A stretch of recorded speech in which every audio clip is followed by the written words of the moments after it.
welcome to the Holopath.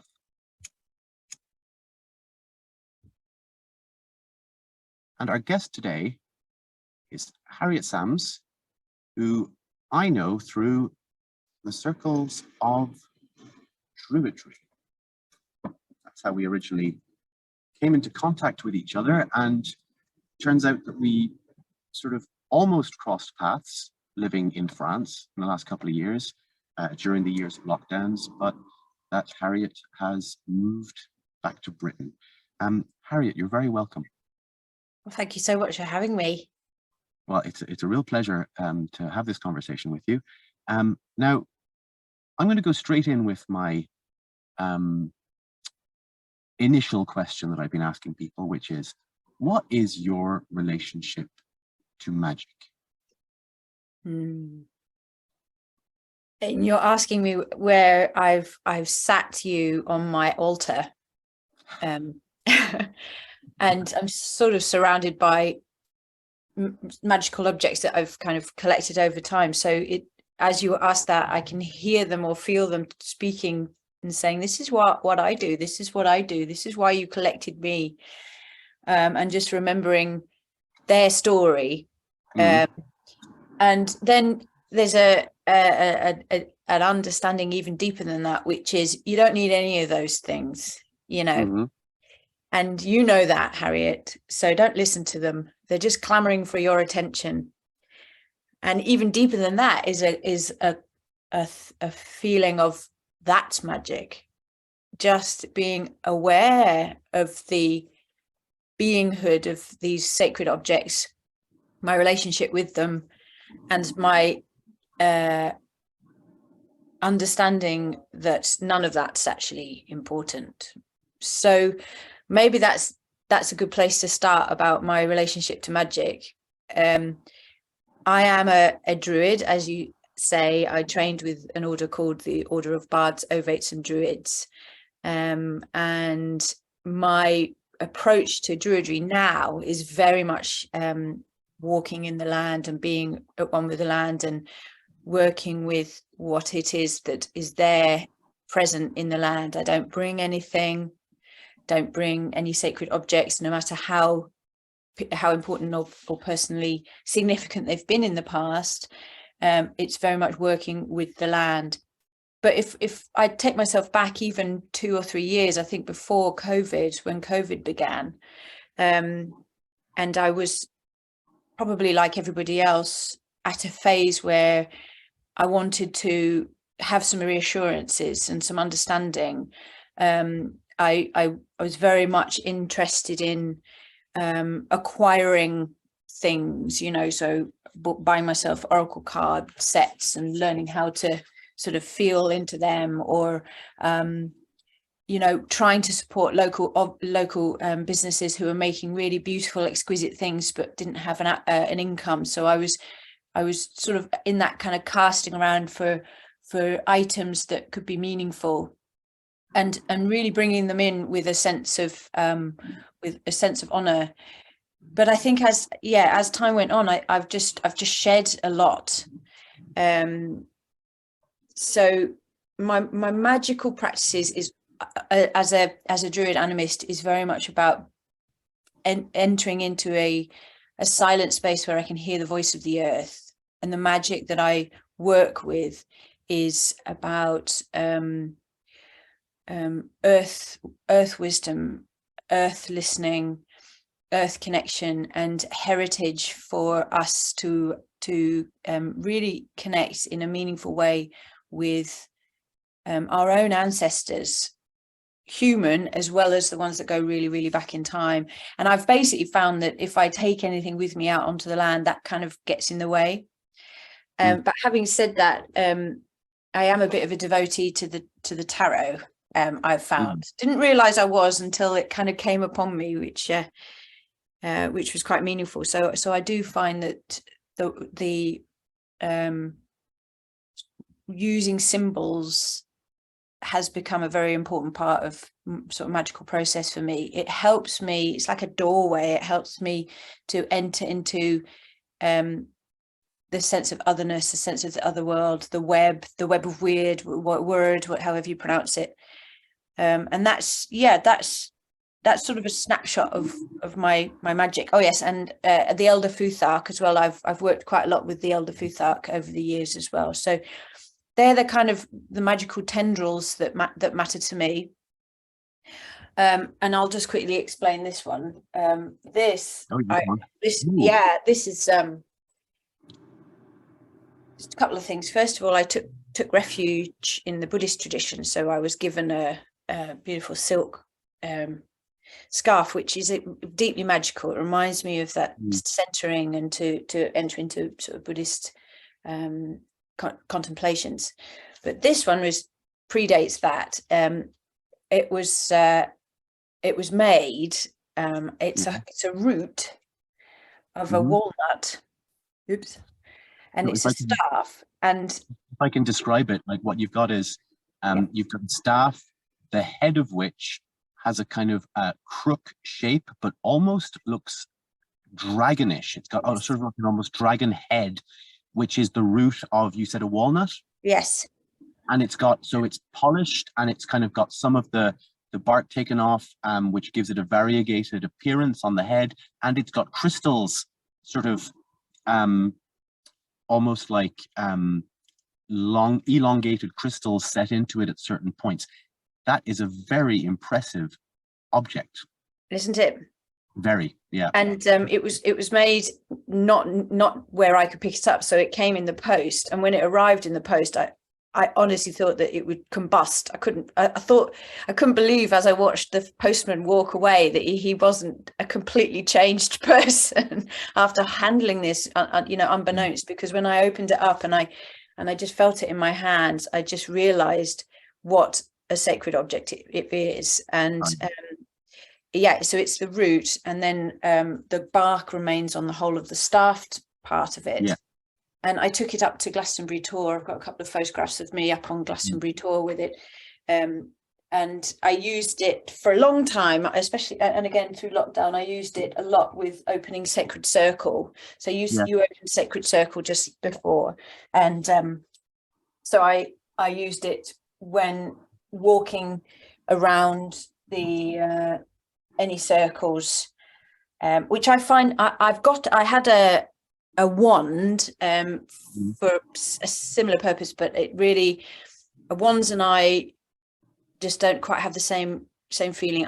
I'm a staff person, and I think that so this one really speaks to me. Really fascinating. This is fascinating because I love the way the doctor's just is that all right? All right. Sorry, just a sec.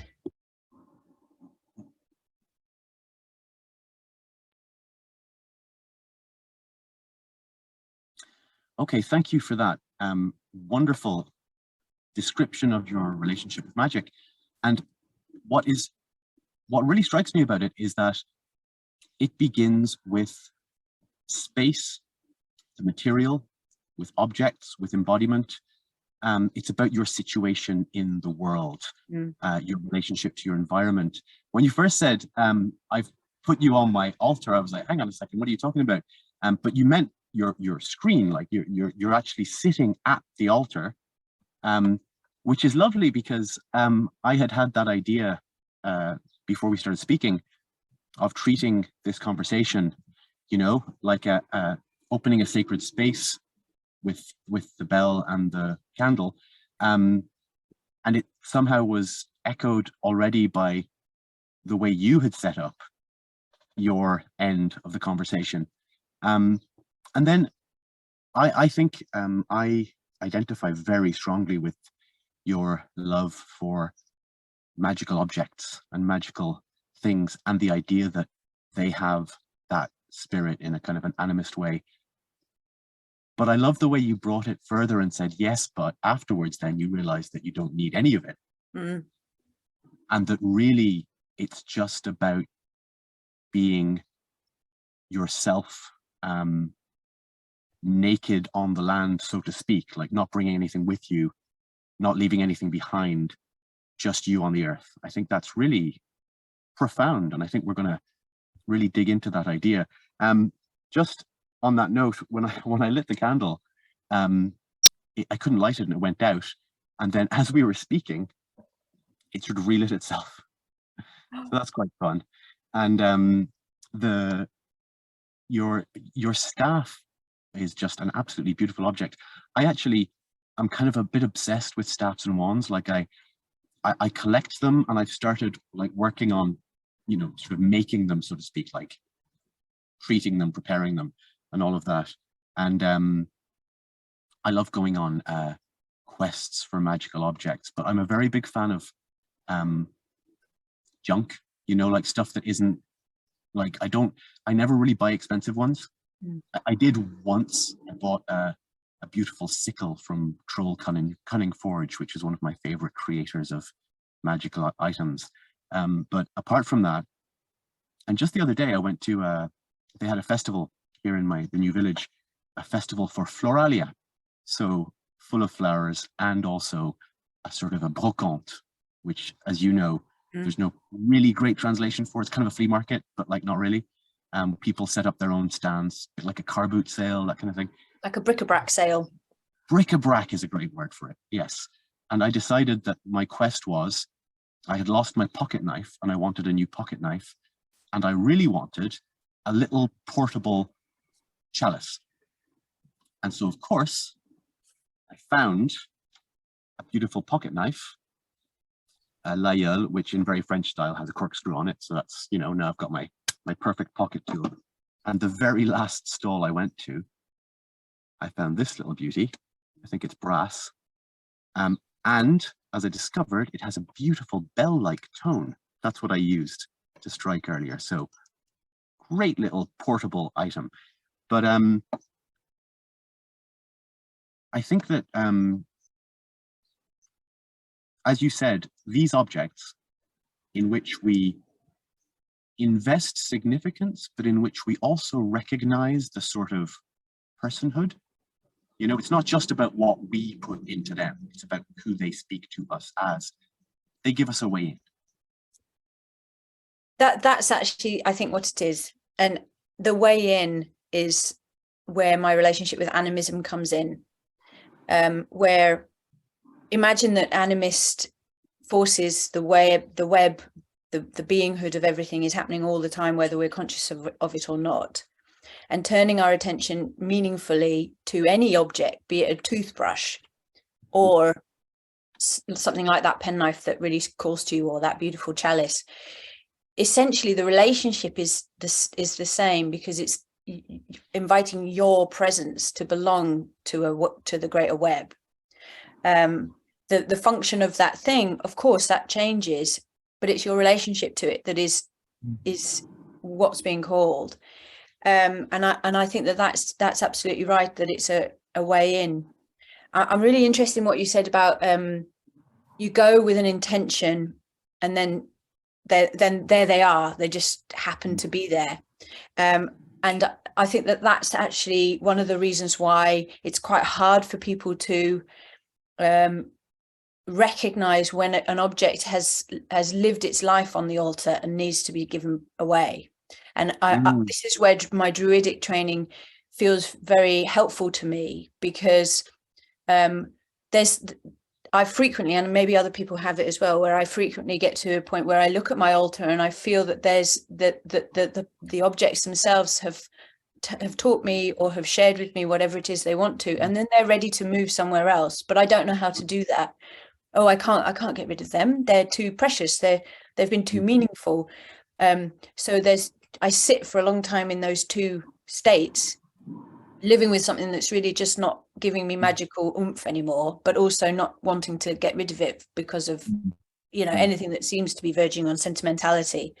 And so Druidic philosophy builds into it a sense of, and give it back, or and give it away, move it.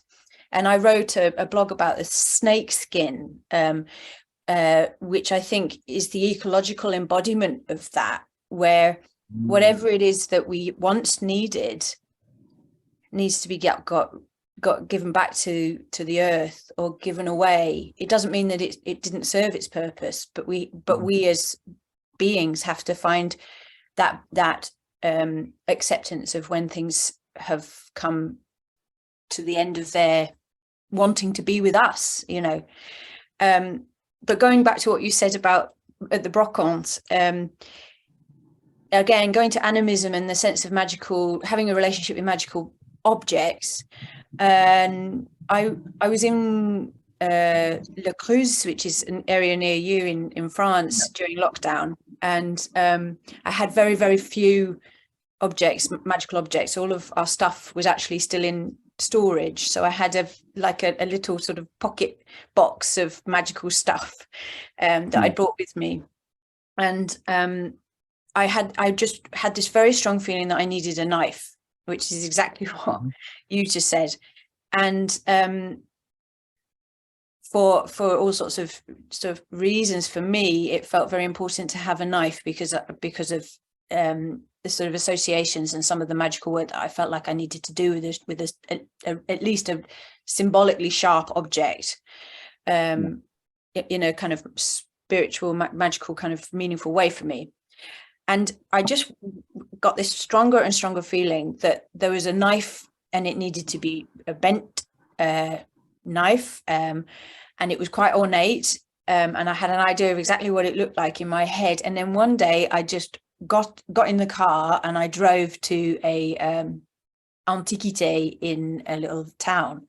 And as I walked in, I kid you not, as I walked in, on the right hand side on the very first table was this knife. It's and it's I think it's just a letter opener, but it's heavy. It's really heavy. It's quite ornate. It's obviously of the kind of turn of the century Art Deco. It's got a lot of very combined symbols. It's got, you know, some Egyptian gods. It's got sort of floral kind of Mesopotamian stuff on it. It's got daisy from, you know, Northern Europe. It's got a Welsh dragon on it. You know, so it's a little bit of a hodgepodge and mishmash of all sorts of styles. Yeah, and it looks like the general style looks to me, it's very reminiscent of that kind of like maybe Turkish style curved knife, curved dagger with, and then the hilt, like the pommel of it has this lovely kind of crescent shape. So yeah, totally. I think it's a very sort of Orientalist, esoteric letter opener, which is wonderful. And so when you open it, inside is this incredible, very sort of blunt, stylized knife, but it's got Irish knotwork with 2 hunting dogs at the top. Yeah, that's fantastic. It is like a sort of a massively overloaded, overdetermined symbolic knife. Very symbolist, actually, kind of fin de siècle, decadent, symbolist, Orientalist. I love it. It's all the things you like, right? It is. It's like if you ever had any sort of hedging your bets when you're going to die, you know, which gods are you going to appease? Query yourself with this, and then you'll be all right. And I just saw it, and I just knew. And it's got these holes as well, so I think it's obviously it's quite heavy, but perhaps it was meant to look like it was hanging on a thread around your waist or something. So I imagine that somebody's got delusions of grandeur that they're going to sort of walk around and find post for them lying around everywhere, and they're going to have to open it, or that there's something ceremonial about it. So I picked it up, got it for €20, and it has been, it was like it called me. It called me. And I think going back to that kind of relationality, looking for something is one way of going, I belong to this web. And we have to sort of question whether is that just acquisition led, and it's just about, you know, buying stuff and looking the part and all of that sort of thing, or is it I'm looking for something because I'm being called, and this object wants to be in my life because it wants to teach me something, or it's got agency, it's got a reason why me and it are together, or it's next to my mugwort that I picked, or it's next to my goddess, or, you know, there's something in those kind of relationships that I think when we collect anything in an altar space, it shouldn't be for just magpie purposes. It shouldn't be just for so extraction and transaction. It has to be understanding that all of these things have a relationality to one another as well. Absolutely. And I think that, you know, there's a very important lesson, I want to call it an object lesson, that we're coming towards here, which is, okay, I think all of us, if we're embracing an animist perspective, nobody has a problem with relating to animals or birds as spirits, as persons, as, you know, that's fine. Everybody gets that a tree or a river or, you know, these very clearly are spirits and persons that we can relate to. But when we start to talk about, you know, so-called inanimate objects, now inanimate means not having movement, but literally means not having a soul. There is no anima. But in fact, as you say, to attribute to these items a sense of personhood, ensoulment, volition, that they are there because they want to be, that they are there because they're doing something, they have a role to play. I think that's absolutely wonderful. And it also, it circumvents this idea, and I think you're absolutely right. There is this kind of magpie thing of, I just want to collect loads of stuff, shiny things. I mean, and yes, of course we do, like, yes. But then there's also that thing of, I'm going to have the best, most expensive, beautiful Damascus steel, quenched in henbane by the night of the dark moon, atame, and like, those things are cool. And all of those symbolic things and expensive materials and arduous processes, yes, I respect that craft. Mm. But if all you're about is acquiring those things with money, you know, that's not the idea. Like for me, as you say, it's about the items that it's not about their monetary value. It's not even about their aesthetic value. It's kind of more about their happenstance, or their, this is the thing that turned up.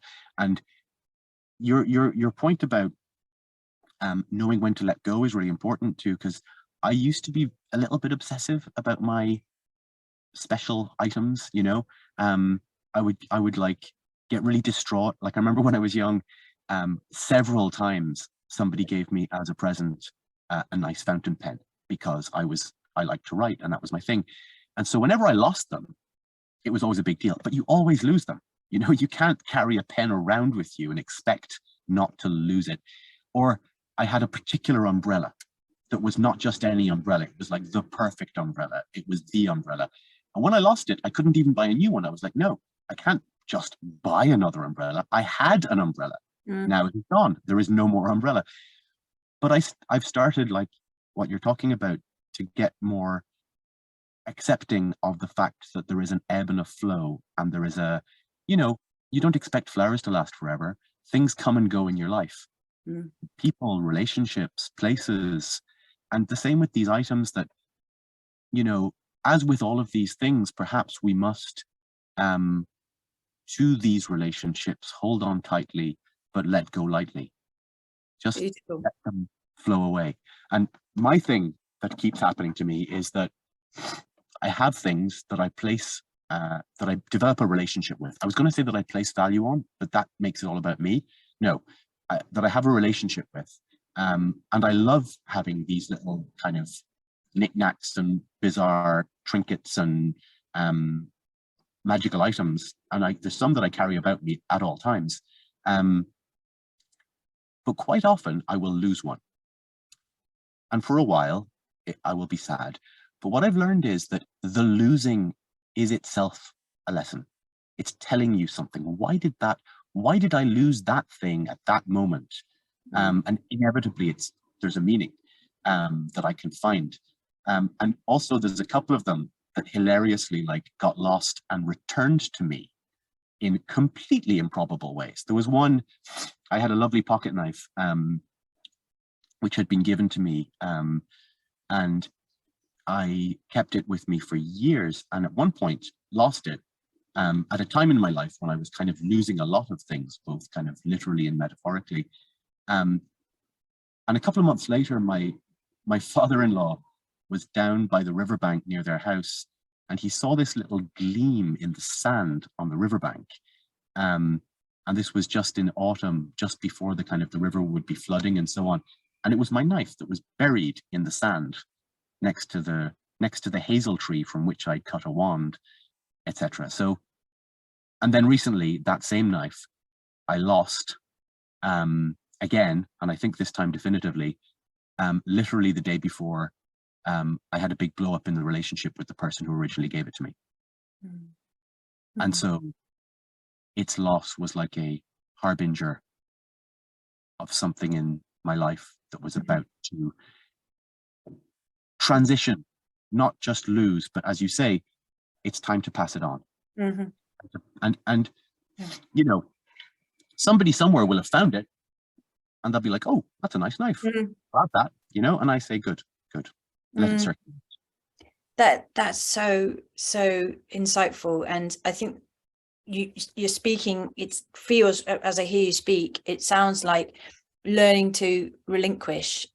And maybe you and I were of an age where we have to learn that lesson, you know, that we're changing, we're getting old, our children are getting older, we're learning to understand that what we thought was concrete and forever has to change, and we have to let go. And I think animals, objects, that can all teach us in a kind of prelude to understanding what it is to be naked and in the earth, as you say, when everything's been taken from us, and also knowing that that's not the end either.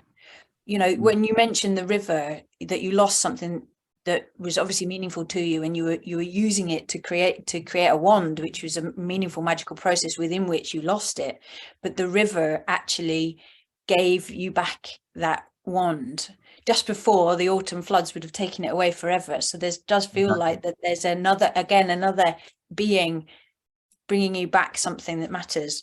And I think that then goes back to what I was saying about as time's moved on, and I now bring quite a lot of things back from the outside world onto my altar. So I've got a few things that, as I said, I've collected over the years that I sort of check in with occasionally, still going, do you still want to be here? Do you still, you know, you all right? You still want to be here? And they go, yeah, I'll definitely be here for a bit. But some of them are meant to not last, like my mugwort. This is mugwort from down by the river, and rosemary from the local community centre. So that's going to be taken away. But the meaning of it, the collection of it. If I can just point out, because what you've got there, what it looks like is a stick for smoke cleansing. Like you've got a bundle that you're going to burn and use it for smoke cleansing, and you're using mugwort and rosemary, which is you know, one of the kind of classic European equivalents. To people in North America, native North American and Central American would have used sage, quite often white sage, and we in Europe think smoke cleansing is kind of the generic term, and I think in Scotland they call it seining, isn't that right? Yeah. Which I wonder, is that to do with the word sane as in health? Maybe, you know. But yeah. So smoke cleansing, mugwort, rosemary. I think people use laurel sometimes. I think people use ivy. Like, you know, there's a bunch of different burning dried herbs is a great way of interacting with the space. And like what I did earlier, right? I lit the candle, rang the bell. So you've got the visual, the auditory, and then with smoke, you've got the olfactory and a visual effect as well. All of these are ways of establishing a space of difference, and a space that is perhaps momentarily sacred. And so what you've got there is an item that is a consumable, like you'll harvest it and you'll use it. But as with so many plant products, we don't expect them to last. The wood, yes, but the fruit and the leaves, we will harvest them, we will use them, they will be consumed, and then we start over.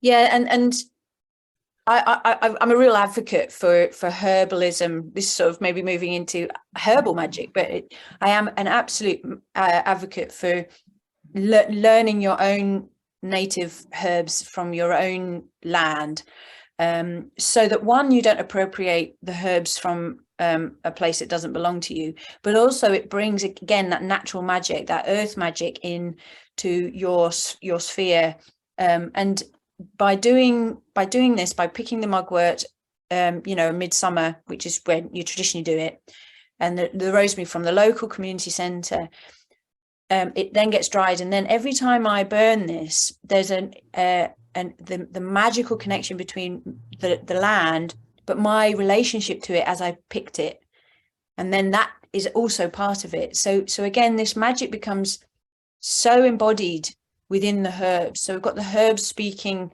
as they give off their scent and their smoke and all of the sort of neuro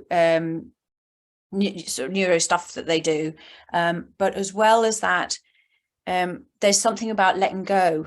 Again, it's kind of going right back. It's like that moment, that sort of that moment of connection is embodied, but that too shall pass. I'm just sort of thinking about Frodo and Bilbo and Gollum and the Ring, actually, where something about the ring of power. We know it has got wholly negative attributes to it, of course, because of the way that it was produced and the way that it was created. But one of the things that I think is familiar on a magical practical level is the idea that the ring decides, the ring decides who it's going to go to. The ring decides there's the door. The ring decides when it needs to go on its own path, and how that idea fits. When I read it, and I don't know whether other people have read it who are going to be watching this, but when I read it, it totally fit. It didn't feel like an alien idea.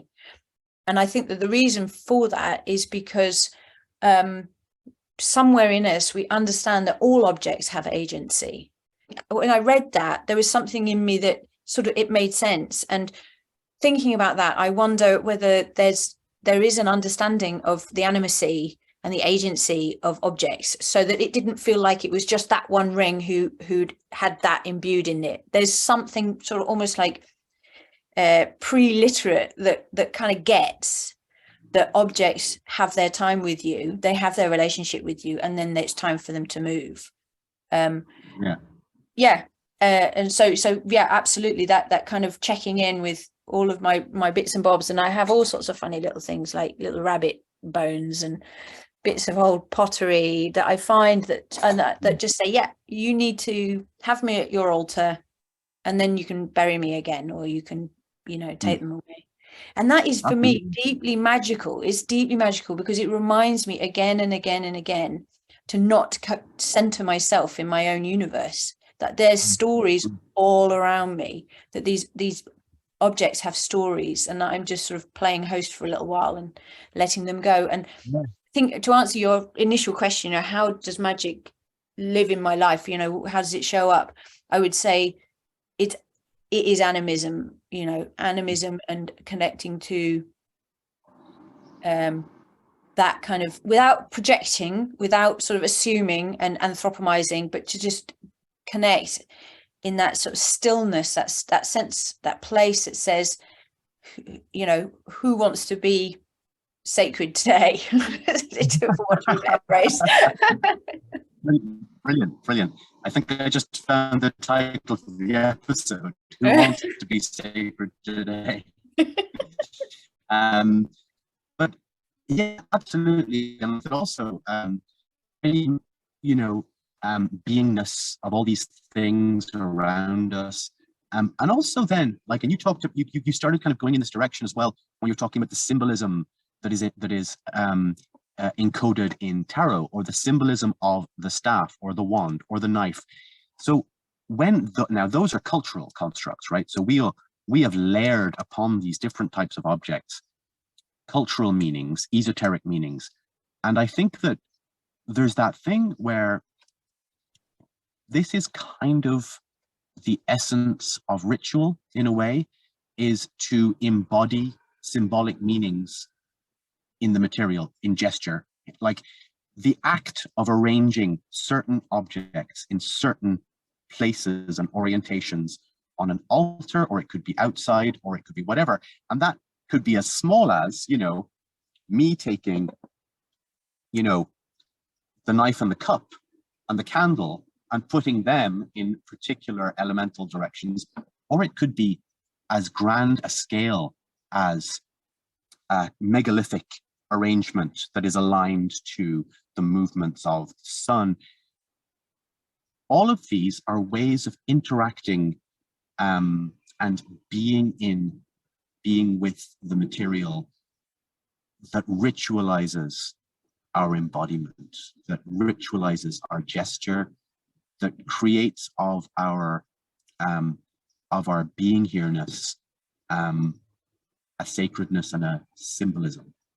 I think this is something so there's the insight of animism, which is fundamental, and of our presence on and responsibility to the earth.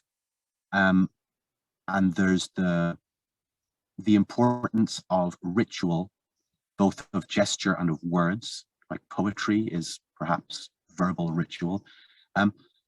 All of these, I feel, get tied together by Druidry, which is the practice that, and the tradition that you are particularly devoted to. So could you tell us a little bit about Druidry?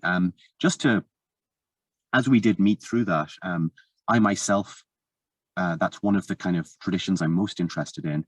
And I have embarked on the Order of Bards, Oaths and Druids training, but because of the kind of person I am, I've done half of the first year's training, or the first stage, the Bard training, and then haired off in lots of different directions. And I feel like if I look at it charitably, it's because I have a lot of Bard work to do. So I'm doing that. And it could take me years to get through that stage. If even I ever go ahead to the Ovate and then the Druid stage, maybe I never will. But were you interested in Druidry before you encountered Obod, or the Order of Bards, Ovates and Druids? Or is that how you encountered Druidry? Or what was your Druid origin story? Oh, my Druid origin story was partly academic and then partly maternal, and then partly sort of spiritual. So the academic side is I'm a prehistoric archaeologist, and I actually studied in Glasgow Uni and worked in the Republic of Ireland digging prehistoric archaeology around Newgrange, and didn't quite realise just how very special and significant and, very privileged that was until long afterwards. So I very much got firsthand the kind of reductionist approach to archaeology that feels almost terrified of the idea of spirit, and that there's a standing joke that anything prehistoric that we don't understand we call ritual, it must be ritual. And so I was sitting with this and going, well, what is it that we're missing? There's a lot of conflicting ideas about very early ritual in Britain and Ireland and Northern Europe. Why is that? What's going on? So I was feeling like I wanted to inject a little bit of spirit and meaning back into the archaeological profession, because it was getting much more and more and more sort of linear, logical, reductionist, evidence-based, which I'm absolutely wholeheartedly for, because we cannot make up our history and prehistory. It needs to be based on evidence. However, there's a massive amount of it that is missing because it's just simply not preserved in the ground.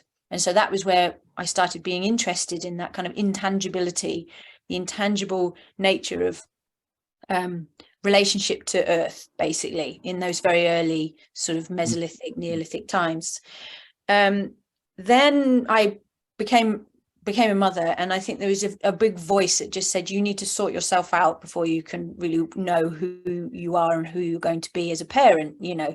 So I had this strong impetus to stop thinking that I was eternally young and fancy free, and that I needed to just bring myself to an understanding, and that very much helped me understand this kind of long-term animist love of land that I had, that I wouldn't have called animism at the time, that led me into archaeology. That kind of childhood sense of belonging to the earth, and the earth speaking to me, and so all of that was sort of merging together.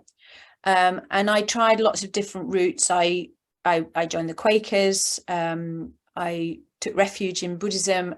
Anything that sort of felt like it had a simplicity and a non-hierarchical connection to the divine, that really interested me. But those two were still, it felt somewhat patriarchal, and also still quite denying of the sort of rootedness of where I was coming from. They were earth-based, but they, to a certain extent, but they weren't quite getting at the essence. And then I had a very powerful experience. Yes, this is just, and I have to try and get the timeline right, because I'm not entirely sure, because they were very, very close in time, but I think this is the root of it. I'd just become a single parent, and my 2 young children were with their dad, and I was having a very, very rare day off. And I was lying in the bath, and a voice said to me, get up, get out of the bath, you need to go up the mountain. And I just said to myself, well, I'm in the bath, I haven't got a car, the mountain is 8 miles away, and I'm not doing that. Get up, get out of the bath, you need to go up the mountain. So I said, right, okay, no idea why. Okay, so I got out the bath, pumped up the tires of the bicycle, and cycled to the mountain and started walking. And then I got to the top. What mountain was it? Sorry? What mountain was it? It was one of the Pennines, not a big one, but you know, just nearby. I live in the very north of Cumbria, to the east. So the back of my sort of village at the time was on the Pennines. So, but it was really clear, like when the voice said the mountain, there was a clear, the mountain was the mountain. I knew which mountain it was. Okay. Yes, because I've been up there before, and I'd sort of mused. You know, one of the joys of being an archaeologist and being a trained archaeologist is going for a walk is never a walk. You actually always see the landscape sort of in time. So I'd been up there a few times, and I knew exactly which one it was. And anyway, so I cycled to the bottom of this fell. It's called a fell really in Cumbrian, and up. And then I sat at the top on a rock, and I just said to the voice, okay, I'm here. What is it? What do you want? And behind me, I heard a spray can. Psh, psh. So I looked behind me, and there was a young man, completely inappropriately dressed, almost like an office outfit. And he was spray painting the earth, the ground. And I went over to him and I said, what are you doing? And he said, we're putting a mobile phone mast up here. And I said, you can't put a mobile phone mast up here because this is a Bronze Age burial. Because I'd been up there a few times and I'd noticed that it was there, and I'd done the research to find that there'd actually been some antiquarian sort of surveys up there. And they determined that this place was called Hespec Raise, and it was a Bronze Age burials were in the area. And so he said, well, it's the best place because this is the place from which you get the best coverage. You could see everywhere. And I said, that's why our ancestors put their dead up here. And I said, look, I need to get in touch with the county archaeologist. And, you know, it really is important that we work this out and we do the survey that's appropriate before you put a mobile phone mast up here. And he went scooting off down the hill in his brogues or totally inappropriate footwear. And I went and I emailed the county archaeologist, and a survey was done, and they deemed that it was okay to put the mast, but with different a different platform. So it would have been a big concrete plinth, but they changed it to something else, a slightly different place. And you know, that then I think then somehow led me to this kind of realization that I was being spoken to because of the certain skills that I had, because I was open to hearing, because I was lying in the bath very relaxed, but something was speaking, something was able to communicate with me. And so I think that was what caused me to then go, I need to look at this. I need to really look at how to be trained to understand what's going on, or at least have some sort of understanding that this isn't just pie in the sky. And so it's that then led me onto it. And you saying, you know, you're in the bardic grade. My bardistry, I didn't realize at the time, but it really needed to be nurtured. And I was so glad that that was the first phase, because that really helped me to understand. But from an archaeological point of view, so much of archaeology is about myth, is about legend, is about storytelling.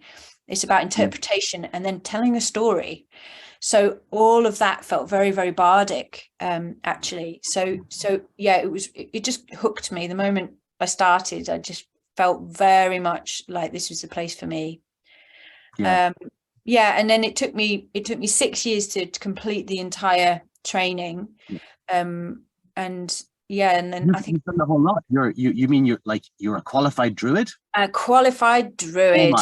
Oh gosh. Well, OBOD, the Order of Bards, Ovates, and Druids, is one of the oldest and largest of the neo-druid orders, which do kind of go back to like the 18th century a little bit, but as a kind of a 20th century neo-pagan movement, it's been since about the 50s and 60s. And what they offer, which is kind of quite unlike any other really, is that since the 90s, they've had this very, very detailed correspondence course, which they have offered. You know, you have to sign up and you have to pay for it, whatever, with 3 grades: first Bard, then Ovate, and then Druid. And it is a course of study and an experiential course of evolution, which is very intense, very profound. And, you know, thousands and thousands of people around the world have done this and are part of the order and have found great value in it. And just my own take, I mean, I'm not a huge expert, but like I've joined and I'm in the course of study of the kind of druidic orders and of the sort of more generally neo-pagan orders. To me, it is the one that has made the most effort to marry authenticity with compassion, diversity, care. It's modern in that sense, and is making an effort to get past some of the kind of more dodgy baggage of pagan movements, but also to do its best to keep updating with new research, for example, and new discoveries about our actual archaeological, historical, and mythical heritage. Would that be a fair, brief summation, do you think? I think that's really right. And coming from a professional archaeological background, my prove me wrong attitude was pretty strong when I opened up that first package, and I was really glad to read of just how based in evidence, it didn't make up that the Druids put up Stonehenge. It didn't have any of that kind of pretenses or anything like that. It absolutely reaffirmed to me that what was going to be offered was much less human centric and white European centric, but about building relationship again back to the earth. Yeah. And that was very comforting to me, because that was exactly where I was. And I think that perhaps, you know, some of the baggage that I've experienced, you know, going now, sort of spending more time with pagans and that sort of thing, you know, those sort of communities, is that sometimes there can be too much, for me anyway, and it's not everybody's cup of tea, but for me there can be too much human centricism and a focus too much on the processes and the things that people believe, rather than the root connectedness of being of the earth. Pagan, everybody knows this, but you know, pagan is of the earth, a rootedness, and sometimes it can be easy to get caught up in process, ritual, in what humans are doing, and as we alluded to, you know, what stuff we've got and how we use it, rather than why are we doing what we're doing? What is it that's calling us to be aware of something more than ourselves? You know, what is it that's intangible that keeps on tugging at us, that helps us to remember our humility, to remember our belonging rather than our mastery or our controlling? And Obod is brilliant at remembering that we have to look deep first. We have to go rooted first, before the trunk, before the branches, before the leaves and the blossom.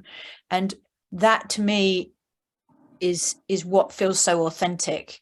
And then just a word, as you say, about the fact that the sort of the modern Obod order is, you know, now what, 65, 70 years old, and it stands on the shoulders of not a very old sort of resurgence of neo-paganism and neoclassicism and those sort of things, and looking east and west for inspiration, just as perhaps Taliesin would have done with his travels, and you know, but they recognize that and they understand that. And they also say, however, what went underground for a very long time, for maybe 2,000 years since the Romans, retains to this day something in its DNA. I mean, we're talking cellular and molecular rather than big, grandiose structures and edifices.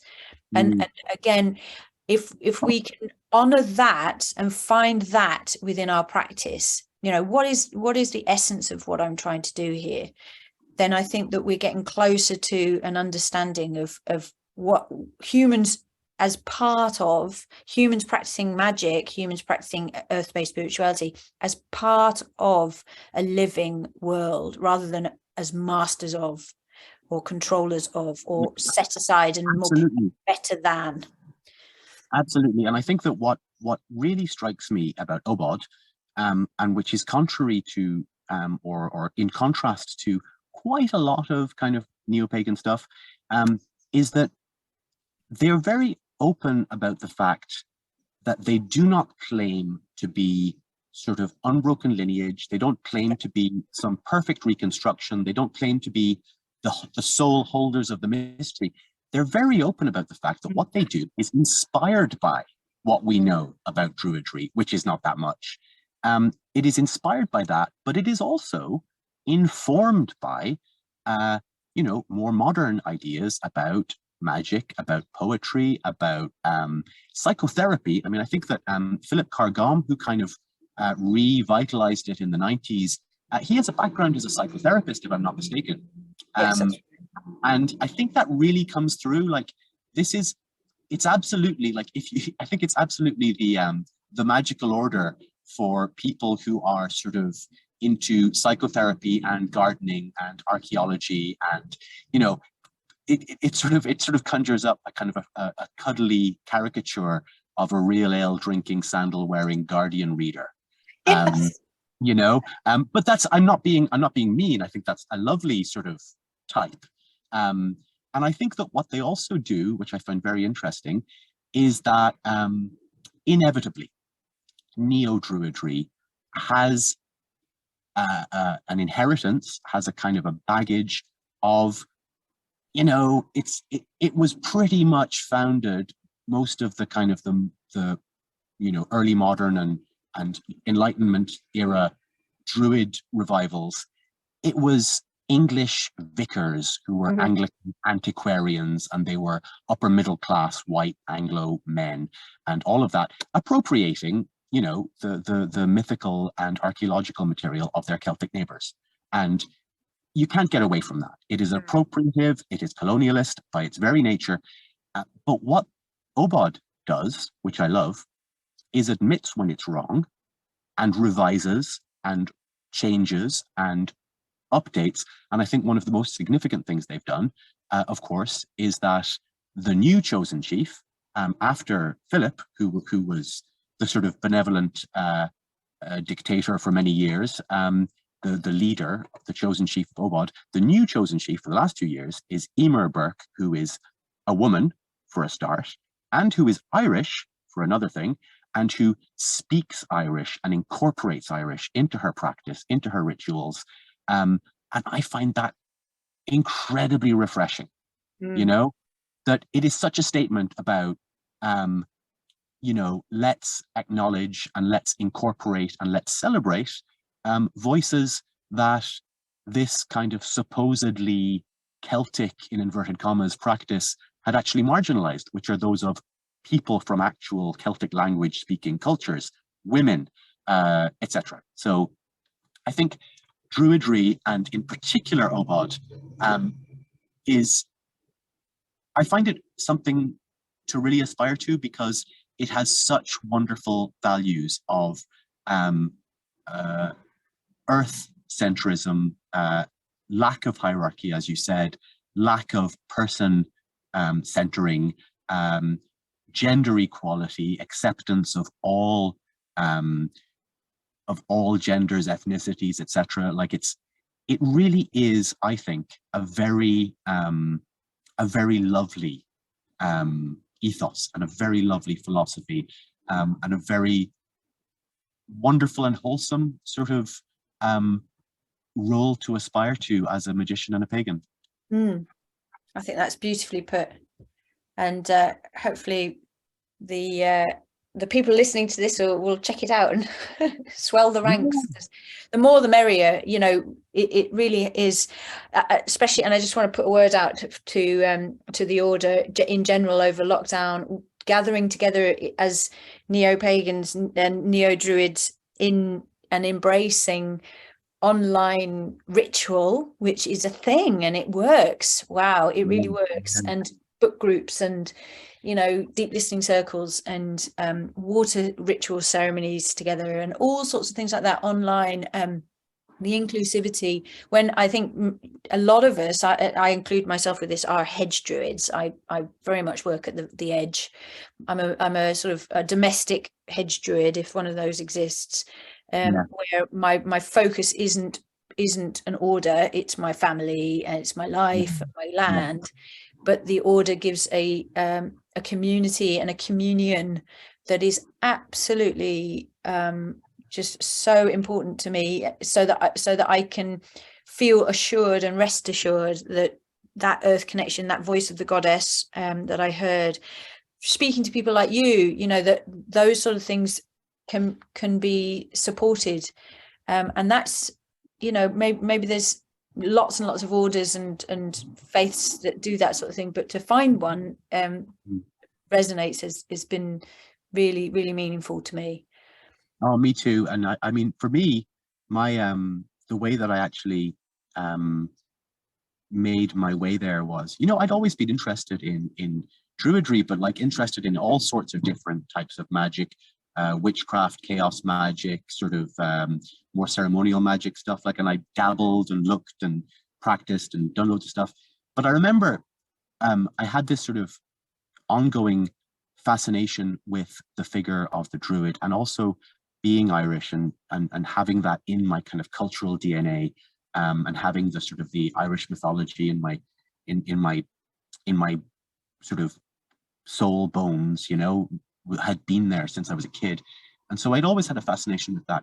And I remember it was 2018, very strangely, one of my best friends in Paris, who was a colleague from the university, she asked me to perform her wedding ceremony. And right at the same time, like so just 3 weeks later, there was another wedding, my sister in Ireland, and she also asked me to perform her wedding ceremony. And it gave me this weird sense of vocation. Like, this is, so you were called to come and save the mountain. And I was called to some type of ministry. And it was like, I'd always seen myself as a writer and a poet and, you know, all of that. That was my thing. But this was different.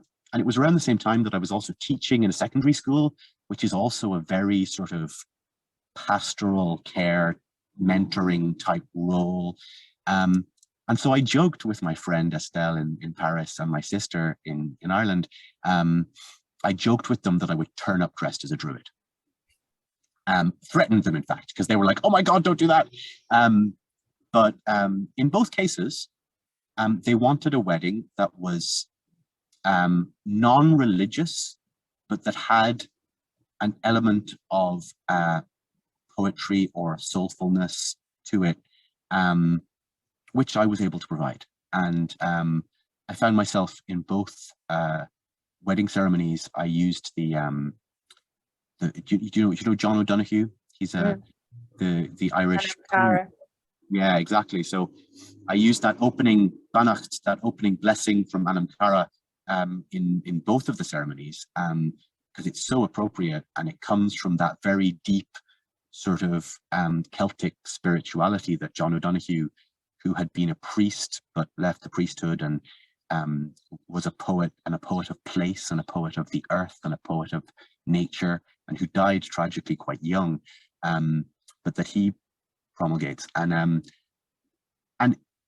so in both cases, you know, I didn't actually dress as a druid, but one of the couples actually went for, we, you know, because I prepared the ceremonies with them, and both of the couples went for symbolic ritual gestures, like the lighting of one flame from 2 flames, or the other couple opted for a hand fasting where we had a beautiful garland that somebody made with like ivy and flowers that we wrapped their held hands in.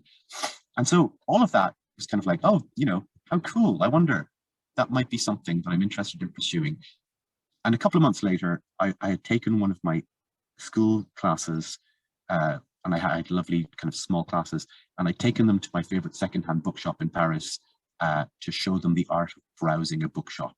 And the bookseller did a little talk for them. And so anyway, we were browsing, and I was picking up some stuff for Christmas presents for my family. And I met this guy, like, who we just started chatting. We were swapping book recommendations, and, you know, fun. As you do, sometimes you get chatting in a bookshop, and we would say, oh yeah, that's a good one. Have you read this? And I ended up with a stack of books like this, and I'm at the till, and this man, complete stranger who I'd been chatting to, he said, oh, you might need this too.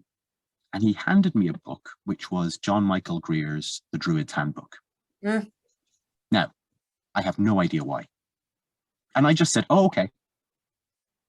And I read it, did a bit of research, and 2 weeks later, I had joined Obot.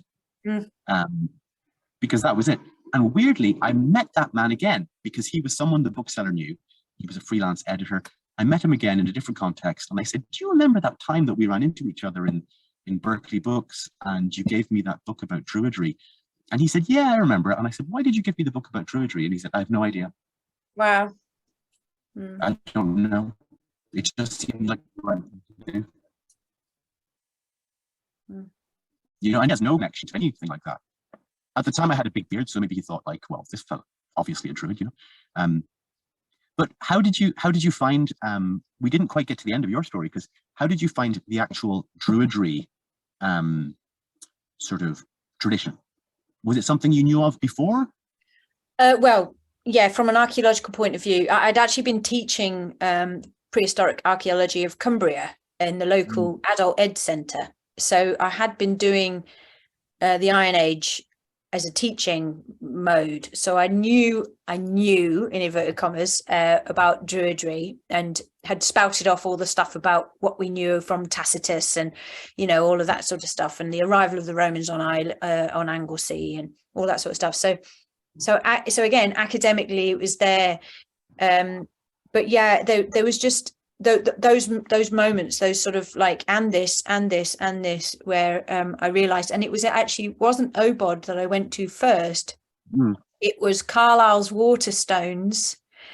And I went into the mind, body, spirit section, which really annoys me that Druidry is in mind, body, spirit rather than, you know, in religion or psychology or anything like that. It's put together with, you know, crystals and then Buddhism as well, which I find staggering. I don't understand that either. But so there it was. And Penny Billington's The Path of Druidry just came out at me. So I actually took that book first. So that was my first inroads. That is a lovely book. I really like her work as well. I think that British Druid writers have contributed some absolutely wonderful works to sort of modern nature spirituality in general, not just about, you know, not just about specifically Druidry. I'm thinking of like Emma Restel Orr, her book on animism, The Wakeful World, I think is the title. Which is absolutely stunning book, because it's one that sets out the case for animism from an incredibly rigorous philosophical point of view.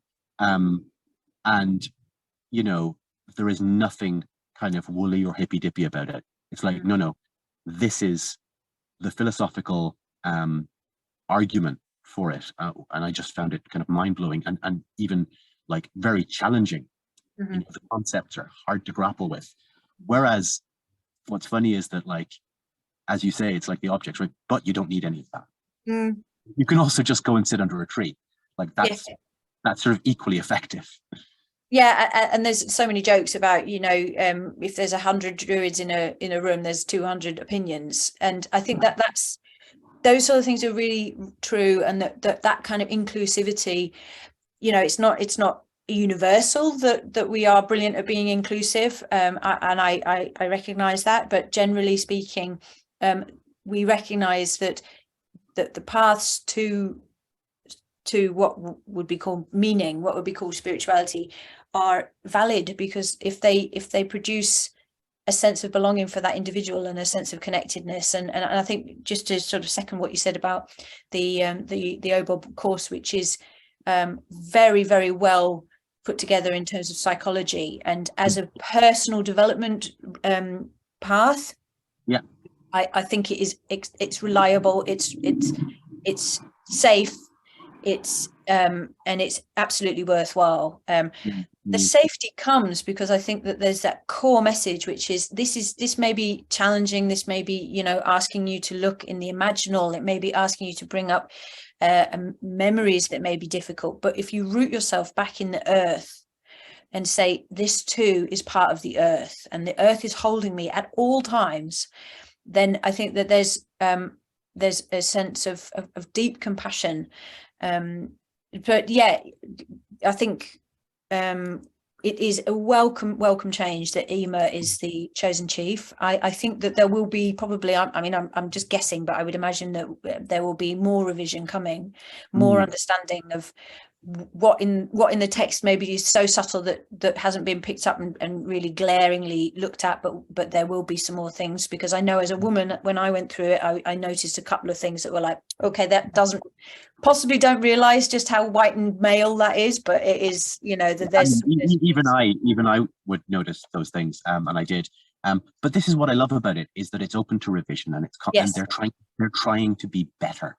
They're trying to be better, and also that, like, and I think Druidry in general is great for this. There's no actual dogma, like there's no actual tenets. There's a kind of a guiding ethos. But there aren't rules. Yeah, that's why it's so hard to pin a bard or an Ovet or a Druid down to what exactly is it that you believe. And you can't speak for one. You can't say, well, we believe in the 10 Commandments. We believe that Jesus died on the cross. We believe in the Immaculate Conception. There's none of that. There is, right, you know, these are the kind of philosophies.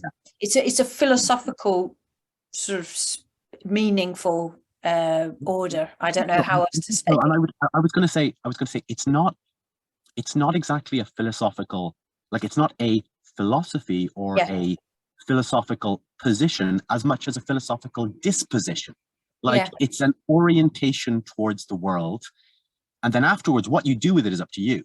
Yeah. But sort of like for me, it's like, you know, it privileges such things as the earth, spirit through animism, care and compassion, teaching, poetry, you know, all of those things that sort of, because the Druids, in as much as we can tell, had such like diverse roles, you know, and we don't know, like, would one Druid be able to perform all these roles, or were the Druids like that learned class which included, and it seems like this, like some were more poets and some were more judges and some were more doctors and some were more magicians and some were more political advisors, and or even kings in their own right or whatever. Like, but it's a body of people. Yeah. And Um, that's actually important to remember if embarking upon this. If you, for instance, stay as a bard and never proceed, there's a non-linear process to the training as well, where being a bard and a bard is an entirety. It's like a holon, to use Ken Wilber's sort of philosophy. It's a holon of itself, and an ovate.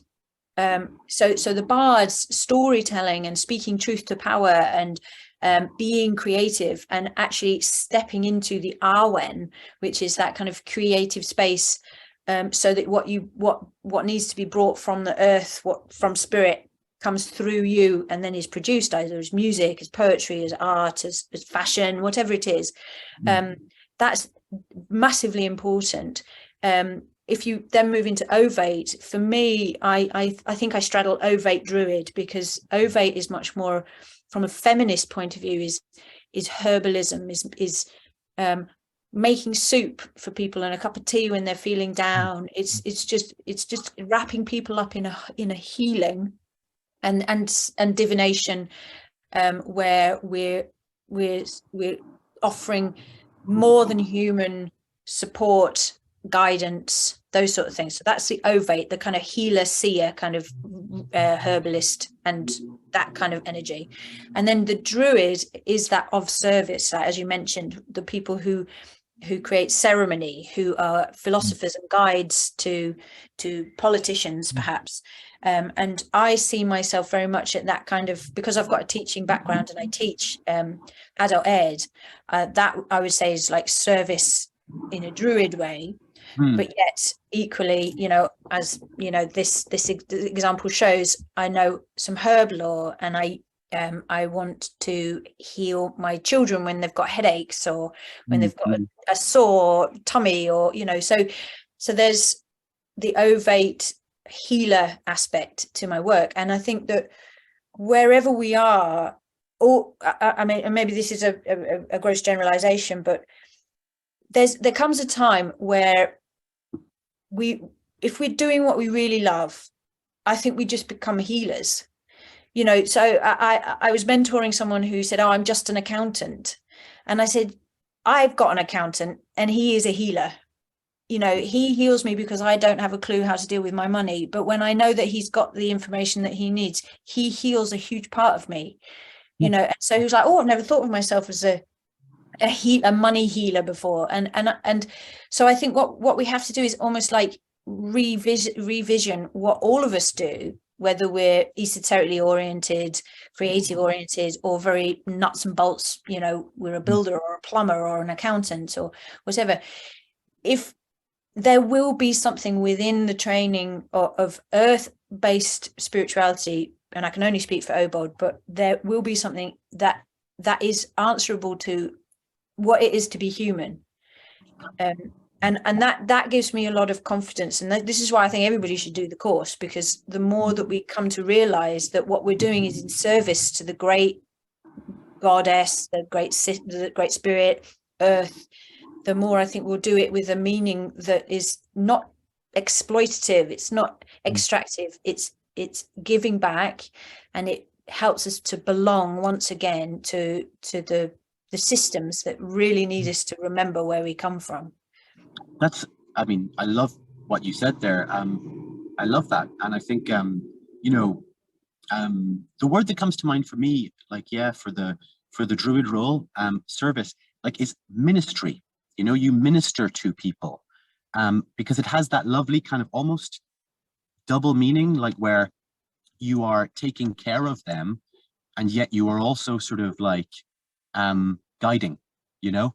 But there's a fascinating thing, and I think this is going to come up over and over again, is that, you know, the theme of this podcast, as I've decided, is art and magic. And, you know, it just so happens that I've done several interviews in the last few days, or several conversations rather than interviews, really, in the last few days, just because that's the way it worked out. But the thing that keeps recurring is that these things, art, magic, craft, living, whatever we do, the stuff we do, that they are meaningless absent the idea of relationship and of care. That the idea of, you know, everything we do, like the way you started talking about at the very beginning, the objects around you, it's about relating to them. It's about being in dialogue, being in conversation all the time. And then what we do, the gifts we have, well, I guess they're not really gifts unless we give them. That, you know, as you said, for some, no matter what your profession or your activity or your work, I think that the only way to make it really meaningful is to turn it to service, and to turn it to healing. Fundamentally, like, as you say, what you do when you are in service to others is you participate in their healing, and that participates in your healing. It's kind of incredible because, like, you know, I've been talking to people from, obviously, all of whom have some things in common in terms of a kind of a magical outlook and a kind of an idea, an artistic idea about how to approach their lives, but who have very, very diverse activities. And yet it seems like those are recurring things. Relationship, healing, sacredness, I guess. That's what I want to call it. I think people hesitate to say that, but, you know, the idea that accountancy can be sacred work, I think, is awesome. Tell me this. You have done some very interesting work recently on sacredness and place. And we had a great discussion about this, which you were writing an article, which prompted me to write an essay. And what's your work about sacred spaces and places? Well, my research is slightly different to what I teach generally, although they're sort of starting to weave into one another. But the research that I'm doing is about the therapeutic benefits of attending to a certain site, a human-made site. Can be archaeological, or it can be, you know, just you know, something quite relatively recent, but has a human sort of footprint to it. And the idea that, again, that animism and the agency, where whether you present at a site with an intention to be healed, or whether you just go because you like the site or whatever, there's a real evidence now to suggest that going to a site is a catalyst in some way to something fundamentally meaningful for an individual to happen, which then helps them to have an outcome that they think of as sorted out, either a physical illness or well-being issue that they've had, or an emotional or a relationship or something like that. And there's also evidence to suggest that going to sites can help people heal the site's heritage as well. Oh, wow. So, you know, so that they go, just by being there, being present, that then helps them merge into the story of the site. and then taking it into you know, whatever they need to do in the future.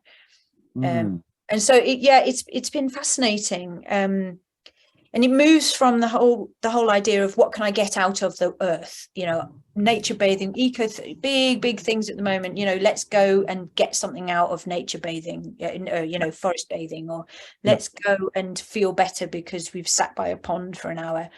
Where my work is really strongly suggesting that there's a reciprocity, that we become entwined in a relationship with sight that is healing for the individual, but also for the landscape.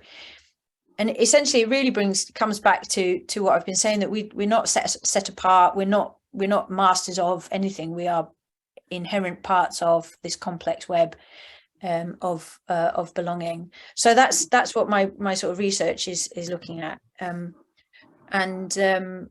Yeah, I sort of teach that experientially. I teach that to adults. We go and we do some practices on the land and then come back and talk about it. So we've got this sort of human communion aspect to it as well. So, but also for the individuals who just do it on their own without a group, they can go and they can have a relationship to the site as well. So I try and encourage that as well and give them the support, because although, I mean, giving my example of me being called out to the fell to stop the mobile phone mast being placed, I think one of the key things that was missing was that I could never tell anybody about it afterwards, and that there was a lack and a loss.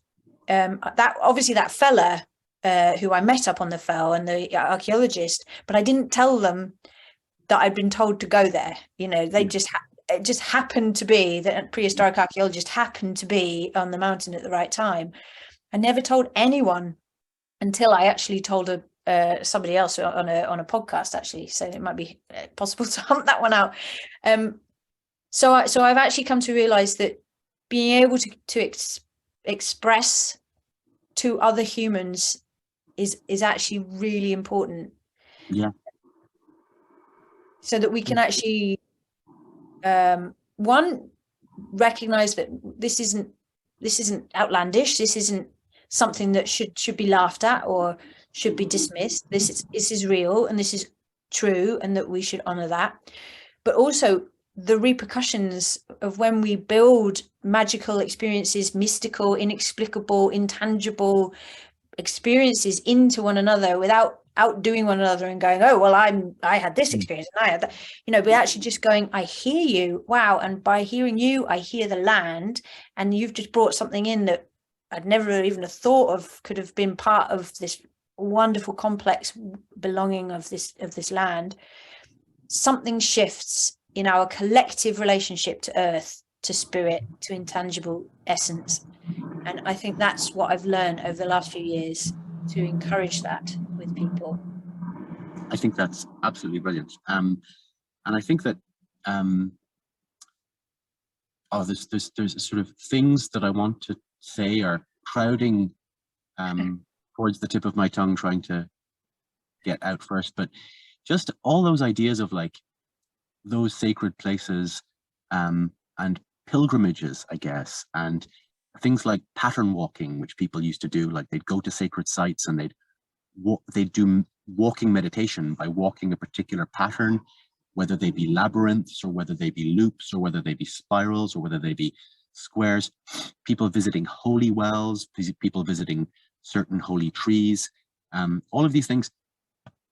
And I think it is having a resurgence. I think that people are starting to realize that they are not alone, that yes, these places speak to all of us. Now, in some cases, the vocation is very blatant, like in your case, it was literally vocalized, it was words. But I think everybody knows what it feels like to walk into a certain place and have the hair stand up on the back of your neck, or to feel a certain thing or a certain emotion or a certain numinous quality. And I think people are really starting to get a little bit less bashful about saying these things, you know, because they have been a fundamental part of human experience for as long as there have been humans. Mm. And it's only the last couple of centuries that we got embarrassed about them, you know? Yeah, we're the anomaly. Yeah, exactly.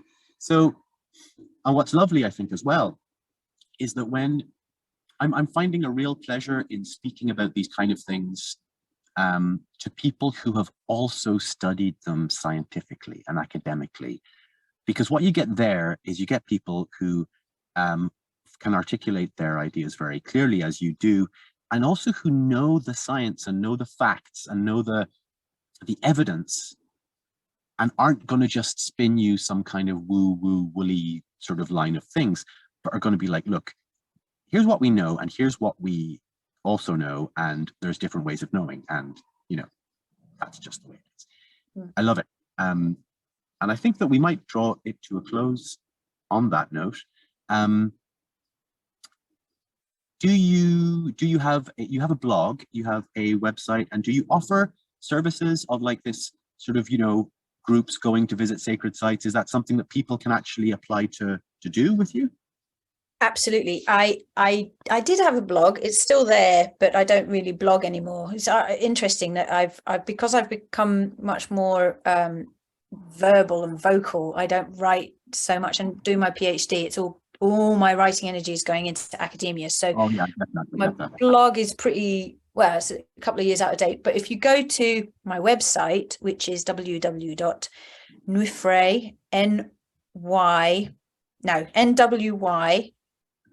NWYFRE hyphen earth EARTH.co, just .co. Okay. So Nwyfre Earth. I'll put it in the show. Yeah, and because I have never known how to pronounce Nwyfre, which is the Welsh word for sort of earth energy or sky energy. I can't remember which one. Yeah, it's like spirit, prana, the force. However you see it, it's that. Arwen is the creative inspiration that you receive, like when you're just typing away or you're just in the zone. But Nwyfre is that wow, you know, gosh, it's flowing through me and around me and all that sort of that kind of Nwyfre chi. I do one-to-one currently on Zoom, but yes, if you're in the area in Cumbria, you do one-to-one. What would your what would a session look like? What do you offer for people? Mentoring on a sort of on a spiritual animist guide, mentoring. Sometimes do journeys. We sometimes pull a card, an oracle or a tarot. Working with deeper connection to the earth and to spirit through things that I can guide you with myself, but also using some sort of symbolic tools like tarot and that sort of thing. I also teach for the Tariki Trust, which is a Buddhist charity, and you can obviously put the website up as well. And the courses that I teach are all about earth-based spirituality and connecting to the earth through either practitioners of people who want to take people out onto the landscape and working in that way, or just for yourself if you want to just learn some techniques for earth connection on that kind of deeper level. And I work quite a lot with wounded landscapes. That's one of the things that I'm very interested in bringing a sense of beauty to the wounded landscape. So that can be for communities who are struggling with that, they feel that there's a threat to their landscape in some way. So coal mining, fracking, polluted rivers and those sort of things. And I can work ritually with giving them some support as they just keep having that land part of their world, working very much with solastalgia, Glenn Albrecht's kind of concept that I can't move from this place, but this land is still very special to me. It's not been desecrated, it's still sacred. So there's loads and loads of different things that I do, and I'm putting together some things in Cumbria, Sacred Cumbria, work longer sort of year-long workshops as well. So there's lots and lots of things I do. It sounds wonderful, and again, I think that that's the beautiful thing is that yes, to sum it all up, you're a Druid. Yeah. It covers all of it. Yeah, it does. And a lot more besides, I'm sure. Thank you, Harriet, so much. What a pleasure talking to you and hearing those ideas which are inspiring and comforting in equal measure. Yeah, I'm sure we will talk about all of this much, much more in the future. I'm sure we will. And thank you so much for having me on. It's been a really wonderful couple of hours of talking. Yes, So I'm going to, you know, use our object to close out the moment. Unless you have something else you wanted to say there? yeah, that's fine. Well, We've been here. peace then.